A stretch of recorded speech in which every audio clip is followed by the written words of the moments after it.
Jai Shri Mataji, dear brothers and sisters. Let's start the meditation by a collective namaskar, collective conscious namaskar, and let's collectively raise our Kundalini. Namaskar Kundalini.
I think for me to meet you again in Bombay, when you are all leaving this country,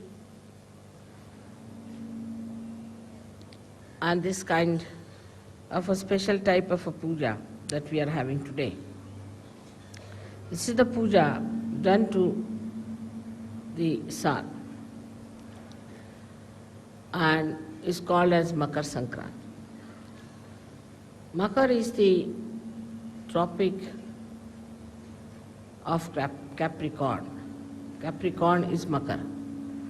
So now the sun is moving from the tropic of Capricorn towards the tropic of Cancer. And it's always a fixed date because it has something to do with the sun. This is the only date which is fixed in Indian calendar because they have to deal with the sun. But this time I don't know why, what has happened that they have put it on the 15th of this month. It's always the 14th. Now, today is they are changing. I must say that the seasons are going to be changed. We've got 6 months when this moves, sun moves towards the southern hemisphere and makes it warm. When it comes to the northern hemisphere from tomorrow. So today is the last day which we say that is the day which is the coldest day according to Indian understanding. After this, the heat will start growing and we can do anything that is auspicious, any auspicious things can be done after this puja is over during the summertime. Though it's very hot in summer, still people want the sun to rule us and to give us warmth because of him only all the fields and all the vegetables, all the fruits, everything grows. And that's why when the 6 months the sun is not here, we call it as Sankrant, meaning a calamity in a way. That is when, of course, in the European countries or say in England, other America, it is a calamity at that time when the sun is not there. But even here, it is regarded as a time. Today is the day that the end of the Sankrant, means the end of the calamity is over. And they give something sweet to eat, which is also mixed with sesame seeds. Because sesame seed is heat giving, so today being the hottest day, coldest day, they want to give sesame seed. Also want you to retain the heat and to adjust yourself to the heat that's coming up. This is all thought of in a way, in a very gross level, on a very gross level, that we should keep the people warm enough. Also it is said that the warmth of love should be expressed at this time for people, because it's the coldest day. So they say that we give you this special thing for you to say something sweet, that is god god bola, means you say something sweet to us. And the people who live in warm countries are sweeter people than the people who live in colder places, because the nature is rather very unkind to them. I don't blame them for their temperament, because the nature is so unkind. In India you can live anywhere. You can live under a tree, you can live in a forest, anywhere you can live quite happily, as long as there is water to drink and water to bathe. And there's not such a problem as we have to face in the other parts of the world, where if you have to go out of the house, you take about 15-20 minutes to dress yourself up.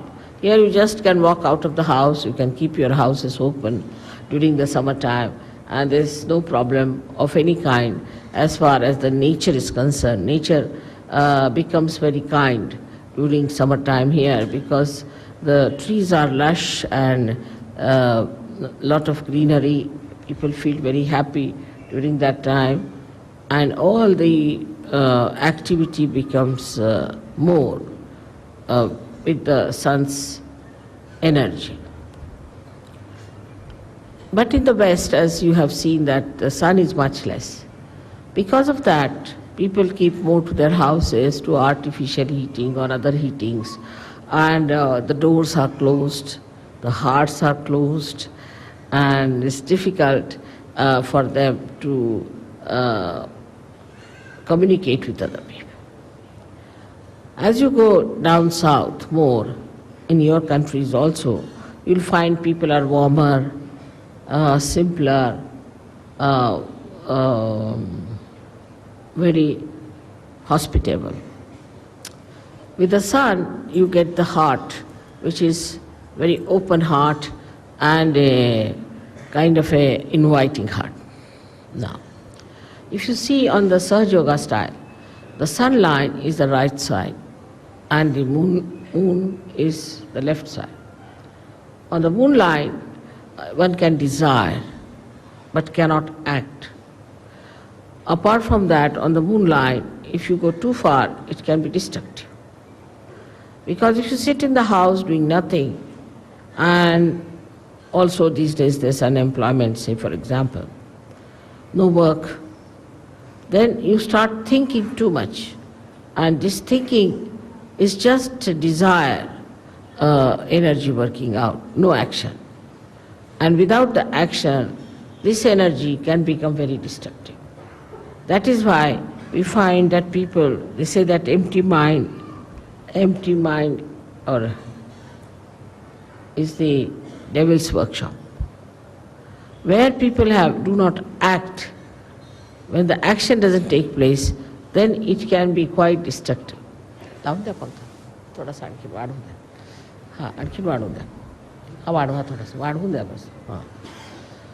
So the whole situation is different in a country which is warm and a country which is not warm. But in a country where it is very warm also, like Africa, there are complications due to too much of heat. Like we have the topic of, the equator passing through, and it heats up that area so much that it becomes full of jungles, very high trees and tall trees, and the whole place is covered with foliage so much that there's no possibility for any sunshine to penetrate through. And it's quite dark, it's full of darkness. So that extreme also comes in the same category as the extreme of the cold season. Now such people live there, and they naturally, because the sun is less, so they do not grow much, and they can be primitive people, and they can be quite aggressive, like they learn things from the animals, and they could be quite aggressive.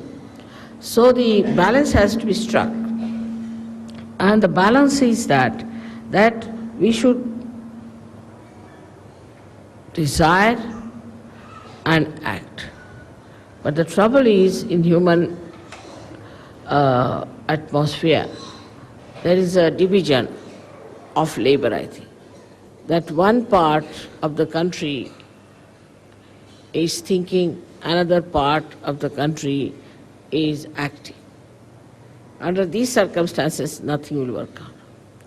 So, a balance has to be struck where you have the Sushumna working out. Now, the Sushumna Nadi is the one where one would say is the equator. Is not equator, but is the axis of the Mother Earth. The axis of the Mother Earth is the Sushumna, and that has to act.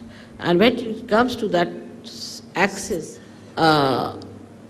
it is the one that balances. Actually, there is nothing like a big pole inside the Mother Earth, which we can call it as an axis. There's nothing that is material inside the Mother Earth that we can call it as an axis, but it's the energy force which acts in such a manner that the Earth moves with such tremendous speed. When the cosmos is all spread out so much, it not only moves, but it creates day and night for us, so that daytime we can work and nighttime we can sleep, to give us a balance. Only also it moves in such a manner round the sun that half of the countries get the sun during the summertime and half of them get it during the winter time. That's the axis that acts and works out everything. Apart from that, this axis keeps all the distances necessary from other planets and other moving bodies in the cosmos. This axis is the intelligence of the Mother Earth. It is not only the intelligence, but it is the fragrance, and apart from it is the Sushumna Nadi, we can say, of the Mother Earth. Now, through this axis only, all these swambhus and all these great happenings of earthquakes and all that takes place. This axis is the one which moves. It's an energy. We can call it axis as the energy. Moves the lava into different directions and pierces through different areas to create earthquakes and also to have ज्वालामुखी लगा English में volcanoes. And all these things happen because the axis has sense what is to be done.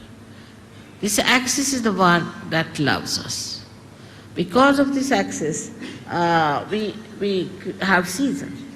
The seasons are created beautifully to give us different varieties of food and varieties of things. The heat of the Mother Earth, if it is lost, then we'll have nothing on this earth. It will be all frozen and there will be all snow and we'll have no food, nothing, and it will be like moon living there. Now it is being specially created. First, the Mother Earth, when it was created through the heat of the sun. So we can say that the sun is the father of the Mother Earth. Then she was brought very close to the moon. So it cooled down, absolutely it cooled down, it was all snow. Then it was brought closer to the sun and moved at a point where life could start working. And that's how the whole thing was organized beautifully to make life grow in that area. Then when the life started growing, gradually we know that how the carbon was formed. Now the carbon is formed by the same axis because there's heat in the axis, the energy of heat that converts the plants into carbon. Now this carbon is later on forms the basis for, you can say, for the production of carbohydrates, you can say, or all organic matter. But to create life, we had to have another help, is the nitrogen.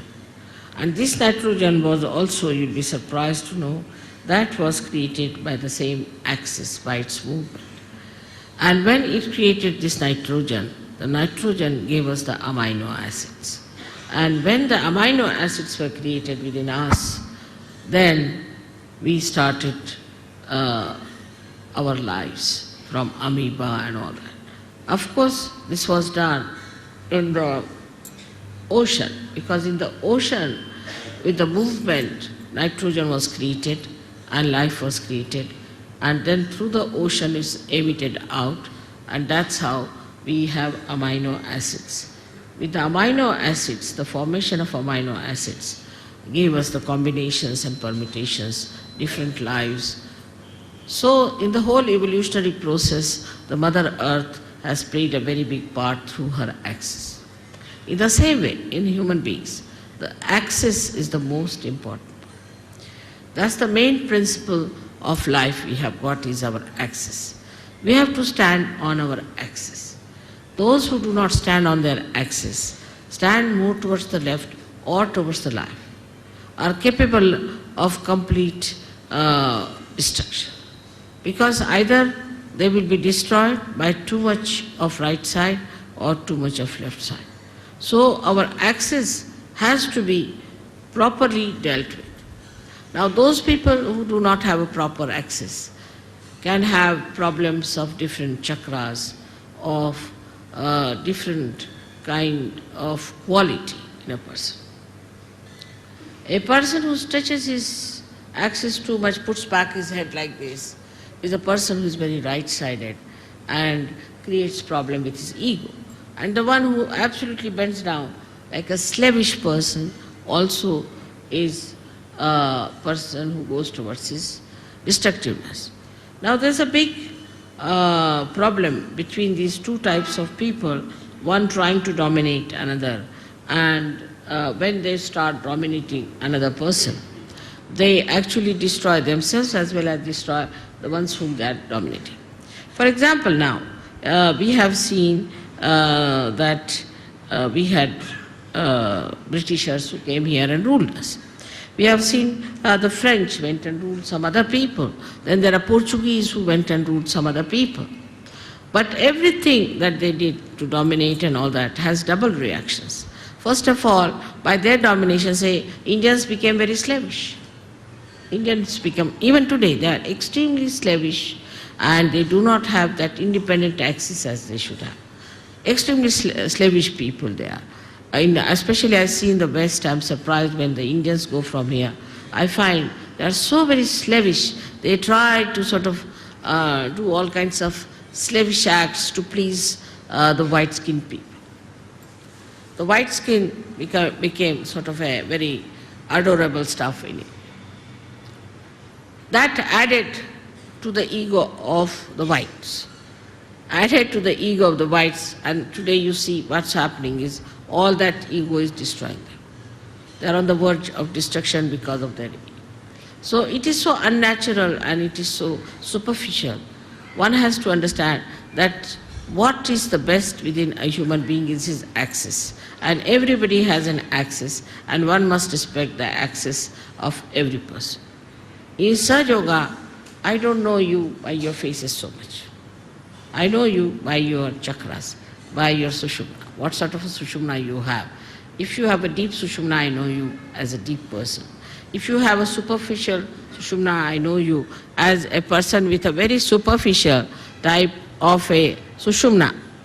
And even if you make up something by sort of being very nice or good or talking about Sahaja Yoga or knowing too much about Sahaja Yoga and saying things which will baffle normally anyone as if you are masters of Sahaja Yoga, I know how deep you are.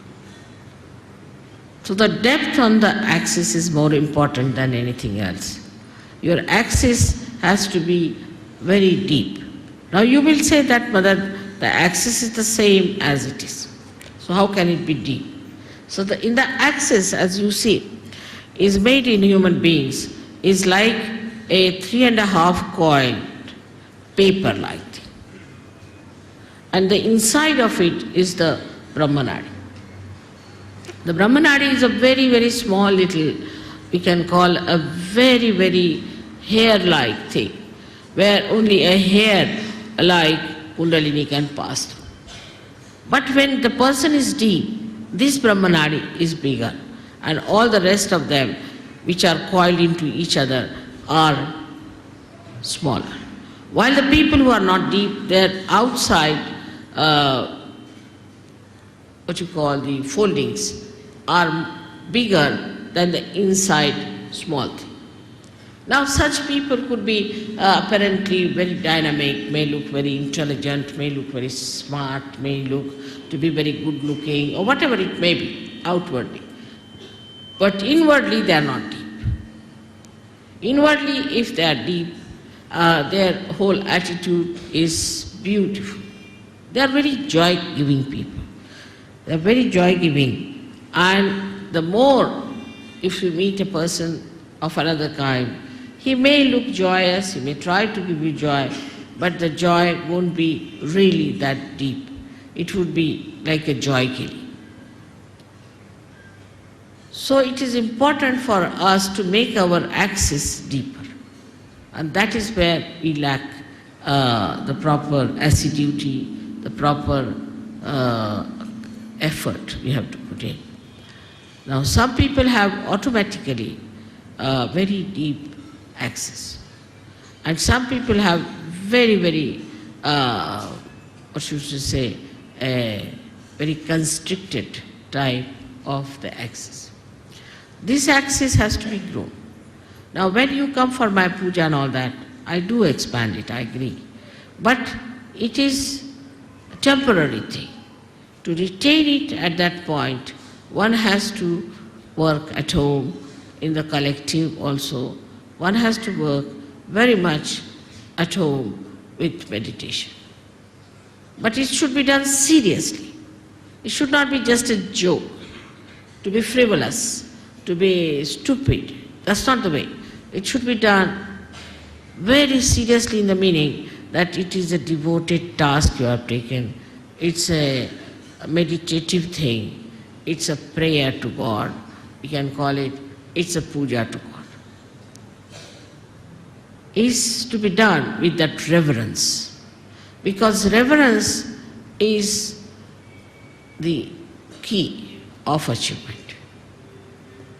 If you have no reverence about yourself and no reverence of others, then it cannot be done. But first you must have reverence for your own life. What am I doing with my life? Where am I wasting it? Why should I waste it? Why should I be deep? After all, there must be some purpose of my life. Am I serving my purpose? Am I doing that? All these things, if they pop into your head, then you will understand it's very easy to fight out your ego. Because normally on small, small things people fight. I've seen that in Sahaja Yoga also, people fight on things like, it's so useless, absolutely useless. To me, it sounds stupid to even mention the way people fight over small things and quarrel. But a deep person, even if he doesn't speak much, even if he doesn't show off much, even if he doesn't sit in the front line, he expresses himself through his depth, because I can work out better through that. So to develop this, one must meditate. Important thing is to meditate. Every day, every day, every day. You may not eat your food one day, you may not sleep one day, you may not go to your office one day, you may not do anything that you are doing every day, but you must meditate every day. That's an important point to develop the central constricted part into a bigger area. Now, when that happens, that you start developing it, the first thing you will notice about yourself, that you do not care for any comfort. You're not bothered about any material thing. Whatever it is, you are above it. You just don't bother your head. Let it be. You just don't want to put your neck into a thing where you do not belong. You just get out of it and you think that, oh God, this is too much for me. I just don't care for it. So your whole attention now moves inward. When the attention starts moving inward, then it expands more. This is the inner part, which is called as the Brahmanadi, and starts expanding and expanding. Now, in small, small things also, say for example, if I have not mentioned somebody and mentioned somebody else, then they feel, oh, why didn't mother mention my name? It's too small a thing that it doesn't matter. As long as you have a deep axis, you are with me, I am with you, absolutely one with each other. But these outward things are, oh, she gave a nice sari to another one, she never gave us a sari, she didn't do this, didn't do that. All those things, if it comes to your head, that means absolutely is true that there is something lacking within you. Or if you try to complain, oh, I went there, I had to go by a bus and I had to stand on this thing, that shows that you are not comforted. This widening comforts you. That's the comforting thing. And that really makes you feel so comfortable in any circumstance, in any position, in any lifestyle. And you do not want to have any other comfort. And this one has to develop through meditative effort. Secondly is, we have to know that Sahaja Yoga as it is today is a collective happening. I find, especially among Indian men, they never do any work with their hands, which is a wrong thing. Because they don't use their hands at all, their collectivity is poor, very poor. Indians have the worst collectivity. If you have an ashram, I don't know why should we build an ashram, nobody is going to stay there. They want to have their own houses, their own families, their own children. They are the worst of all for collectivity. The reason is Indian men never do any work with their hands. They cannot nail one nail. There are many like that. Leave alone repairing anything. They will stand with their hands on their hips and would just tell work to other people. See, there's a Marathi saying, very interesting, untavarun shedya hakne. That is to sit on a camel and to drive the goats. So that is very typical of Indian men. They cannot repair anything, they cannot do anything now. If supposing somebody is spreading something, they'll just stand like this, watch, they'll never put their hands to it. So for every Sahaja Yogi, it is important what we call as Sramadan. They have to do some Sramadan. Sramadan means the giving of some labor. And that is what we lack. That even if it comes to that, you better clean your house. You better clean outside of your house. Try to put some garden around your house. Try to paint your house. Do some sort of a work with your hand, which even if you don't have anything, you can even brush your hair or something like that. Whatever you think is the easiest you can start with, because I don't think people even do that. Even they don't shave themselves, they get a person to shave them. I mean, absolutely lazy lumps as that. Now, but on the contrary, we see in the West, people use their hands. Because of that, you see, because they can use their hands, they are very collective. So they score a point on being collective. While the Indians score a point because they are Indians and they have a heritage and they know what is Kundalini, they know about Ganesha, they know everything. So they score a point this side. So it's the left side is the desire, the right side is the action. Again we come back to the same position where we have an imbalance. That the action takes place in the West and here is only thinking, all right, we'll do this, planning. Everything in the planning pot. Nothing works out, you go on planning, planning, planning. Now we are building one single ashram in Delhi for the last, I think, 10 years. It is like Taj Mahal, I tell you.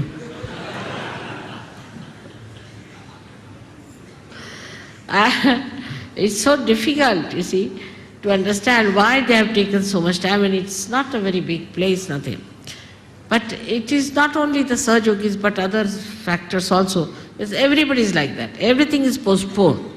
Everything is to be done tomorrow. We'll do tomorrow. Then one person will come, another person won't come. Like we used to have in the school, we would get a sum like that, or something to solve. That see, there are one house was built. 3 persons came to work and 1 ran away. Then 2 persons came to work and 1 stayed and 2 ran away. And then 5 persons came to work and 2 persons ran away. So when will the house be finished? Never. With such runaways, it can never be finished. It's like that. So this is where we lack collectivity. I was saying that all Indians must find out some place where they could go and plant something. Get hold of some sort of a place where they could go and plant some nice banyan trees, water it together, work it out together. Now the Indian women are that way better. They do a lot of work as far as the cooking is concerned and all that. But the other part is missing. The other part is intelligence. The other part is to think. Now, if all the time what they are thinking, oh, my husband likes this, I must cook this for him.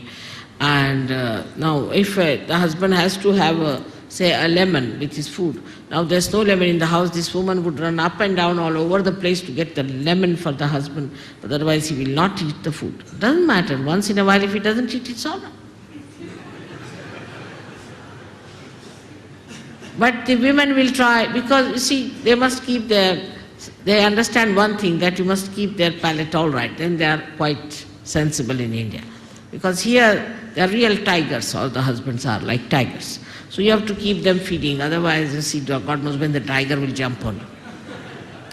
The other way around, in England or America I've seen, the husbands are just like goats and the women are like tigers.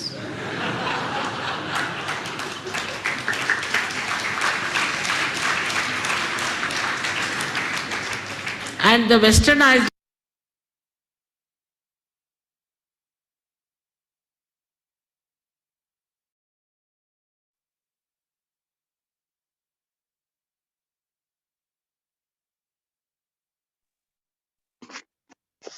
Sakshat Shri Adi Shakti Mataji Shri Nirmala Devi Namo Namaha.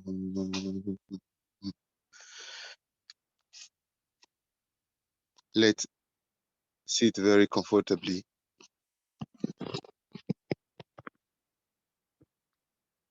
and keep our awareness completely opened.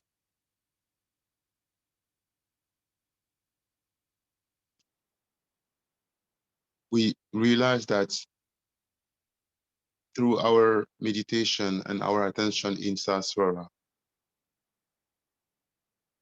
our attention completely in Saswara, we are one. We are in the same room. We are totally integrated as one.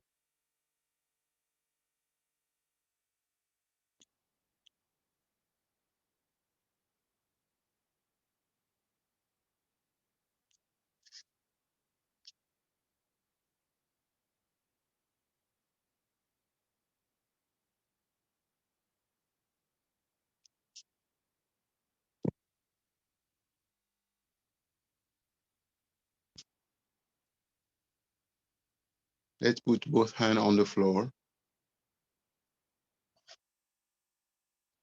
and just allow Mother Earth to balance ourselves. Let's collectively align ourselves with the axis of Mother Earth.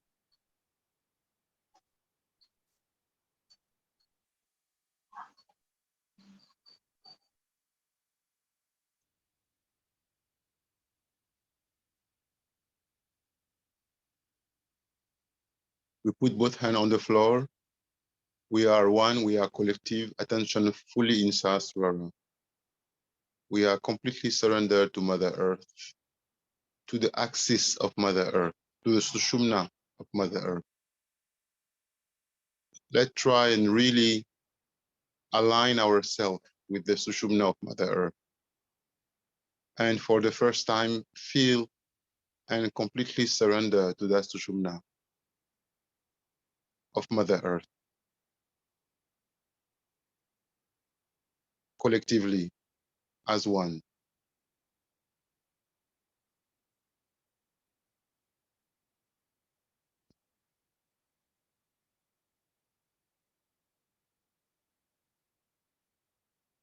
Let's feel the nourishment of the Sushumna of Mother Earth in us. Let's see how our own Sushumna is opened when we surrender to Mother Earth and her Sushumna and her axis.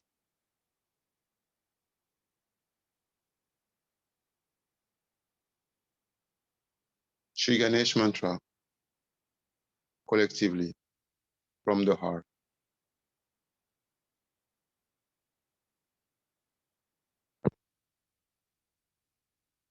Om Tvameva Sakshat Shri Ganesha Sakshat Shri Adi Shakti Mataji Shri Nirmala Devi Namo Namaha.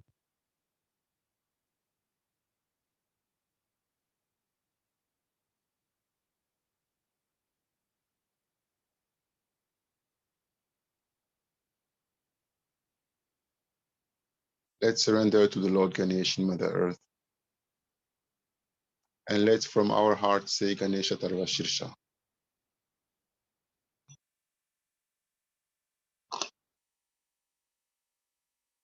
Om Namaste Ganapatai Tvameva Pratyaksham Tatvamasi Tvameva Kevalam Kartasi Tvameva Kevalam Dartasi Tvameva Kevalam Hartasi Tvameva Sarvam Kalvidam Brahmasi Tvam Sakshat Atmasi Nityam Ritam Bhakshmi Satyam Bhakshmi Ava Tvamam Ava Vaktaram Ava Shrutaram Ava Dhataram Ava Dhataram Ava Nuchanam Ava Shishyam Ava Pashatat Ava Purastat Avotaratat Ava Dakshinatat Ava Shurvatat Ava Dharatat Sarvato Mam Pahi Pahi Samantat Tvam Vang Mayas, Tvam Shin Maya,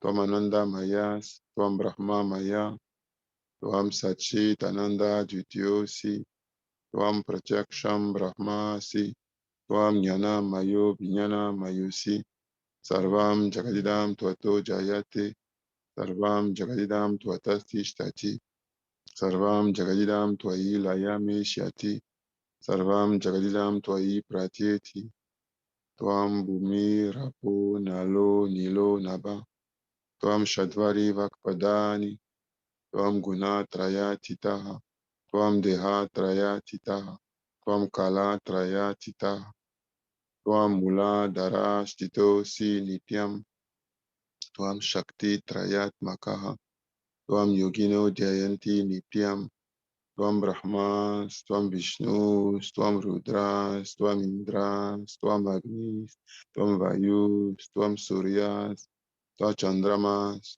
Tvam Brahma, Bhuva, Svarum, Ganadim Purva Musharya, Vanadim Taranam Taram, Anushvara Para Tarah, Etat Tava Manusva Rupam, Akar Purva Rupam, Akaru Majama Rupam, Anushvara Shantya Rupam, Binduru Tara Rupam, Nala Sandanam, Sanita Sanjihi, Saisha Ganesha Vidya, Kanaka Rishihi, Nishri Gayatri Chandaha, Ganapatir Devata, Om Gam Ganapatay Namaha, Ekadantaya Vidmahe, Vakratundaya Dimahi, Tano Danti Prashodaya, Kadantam Shaturastam, Vashamukusha Darinam, Pradamsha Varadam Astai Bibranam Ushakvajam, Raktam Lambodaram, Shurpa Karnakam, Rakta Vasasam, Rakta Gandanu Liktangam, Rakta Pushpahi Supojitam, Bhaktanu Kampinam Devam, Jagat Kanarama Ashutam, Avir Bhutam Shashvishyado, Prakrute Purushat Param, Evam Jayatiyo Nityam, Sa Yogi Yoginam Varaha, Namo Vratapataye, Namo Ganapataye, Nama Pramatapataye, Namaste Astu Lambodaraya, Ekadantaya, Vignanashine, Shiva Sutaya, Shri Varada Mutaye, Namo Namaha, Saksha, Shri Adi Shakti Mataji, Shri Nirmala Devi Namo Namaha.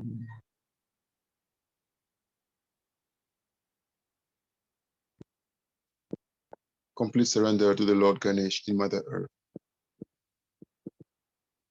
I truly feel the connection of our Muladhara with the principle of Ganesh at the center of planet Earth, with the magnet at the center of planet Earth. I truly feel the connection and the balancing of our Muladhara collectively.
Now let's put both hand on the lap, both hand on the lap, and the left hand over the shoulder.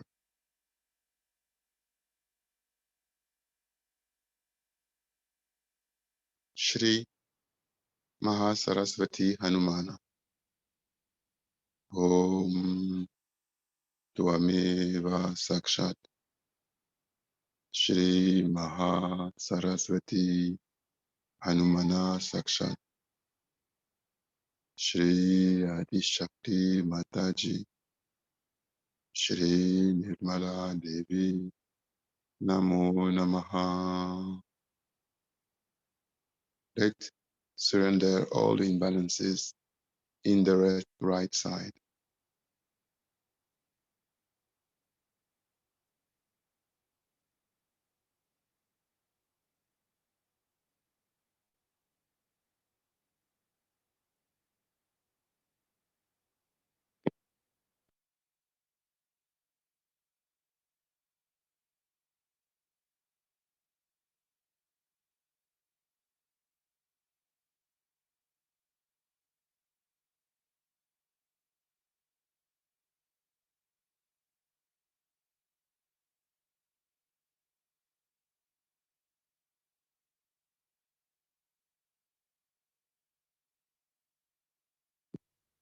Let's collectively surrender ego. Let's feel that the balloon of ego is completely absorbed by the element air. We truly surrender the right side and the ego and the mind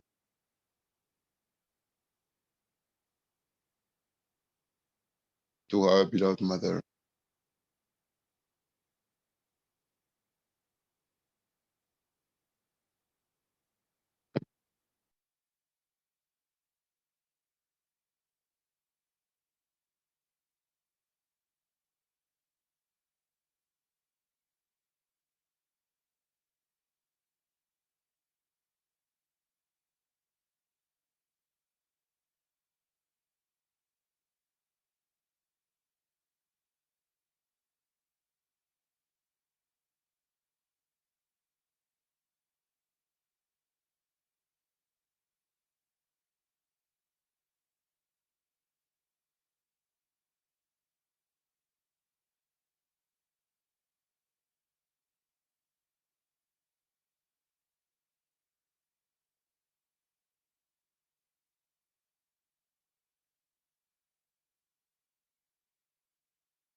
Now, let's put the right hand on the floor, left hand on the lap.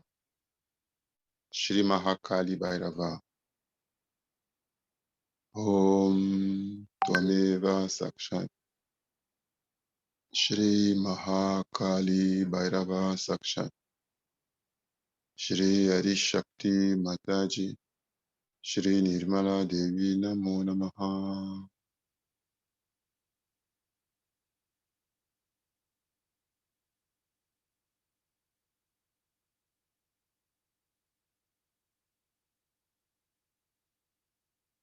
Complete surrender of superego, of all the conditionings, of all the past,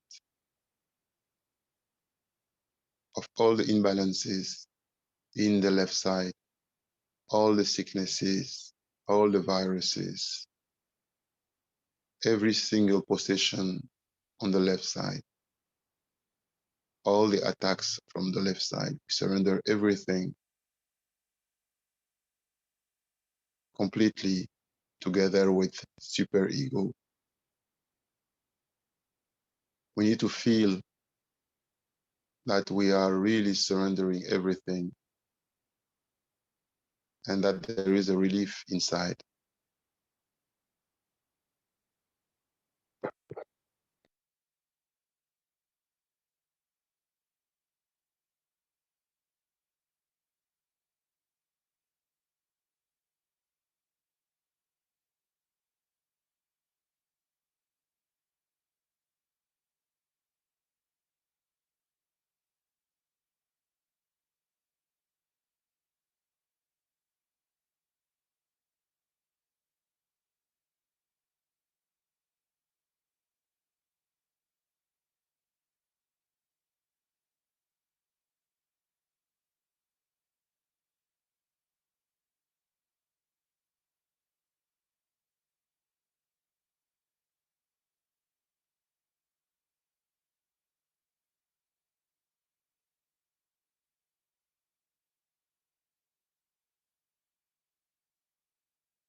Now, both hands on the lap, all attention above Sahasrara.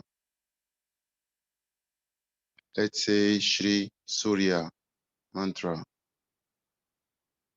with full open heart and complete surrender in collective Sahasrara. Let's feel our axis, our Sushumna, complete surrender to Mother Kundalini inside. Shri Surya mantra.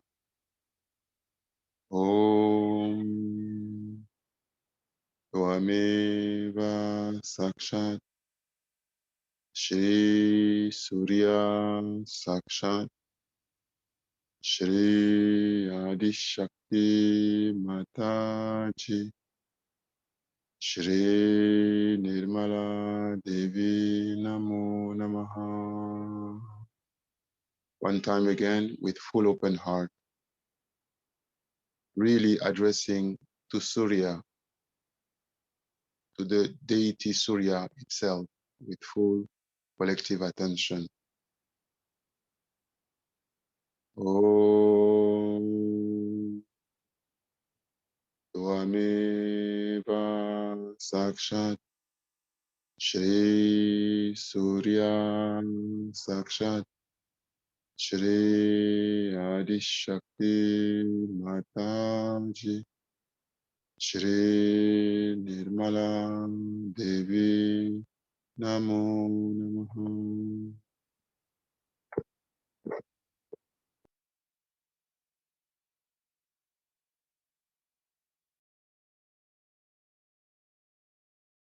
सूर्य के 12 नाम। ओम श्री मित्राय नमो नमः। ओम श्री रवये नमो नमः। ओम श्री सूर्याय नमो नमः। ओम श्री भानवे नमो नमः। ओम श्री खगाय नमो नमः। ओम श्री मरीचये नमो नमः। ओम श्री हिरण्यगर्भाय नमो नमः। ओम श्री पुष्णे नमो नमः। ओम श्री सवित्रे नमो नमः। ओम श्री आदित्याय नमो नमः। ओम श्री भास्कराय नमो नमः। ओम श्री अर्काय नमो नमः। साक्षात् श्री आदिशक्ति माताजी श्री निर्मला देव्यै नमो नमः।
is our attention? Where is our attention? We need to truly be in collective attention above Sahasrara, completely surrendered and united to Shri Surya.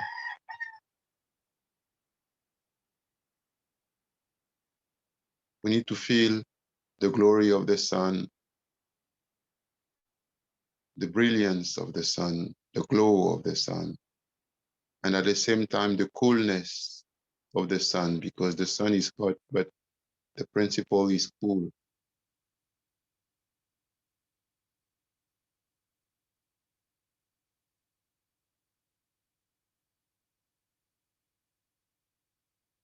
Let's also feel the, the axis of Mother Earth that is collectively making us feel our own Sushumna strong and powerful. We are aligned to the axis of Mother Earth, and we are surrendered to Shri Surya at the same time. Strong Kundalini, strong and powerful Sushumna, and complete surrender to the Lord Surya.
Before finishing the meditation, let's collectively surrender the whole world and all the community of yogis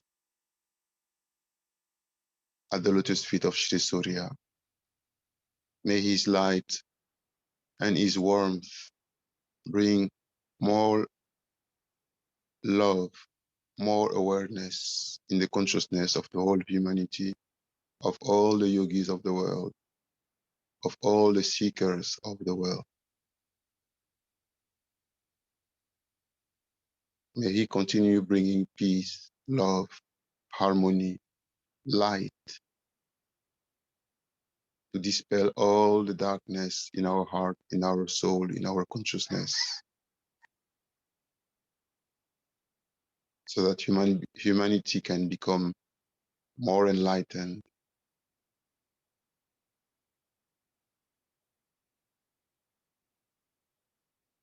and that Vishva Nirmala Dharma can truly be awakened in every human being, in all the seekers, and more powerfully in all the yogis of the world.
We can take 1 minute to put some perfume or rose water on the feet of Mother Shri Surya. And then we do namaskar and we raise our kundalini. Let's take 1 minute to put some perfume on the divine feet of our mother, or rose water to clean the feet with all our heart and dedication. And then we can do namaskar. So let's do it so that many people from all over the world are doing it at the same time.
Namaskar, Kundalini.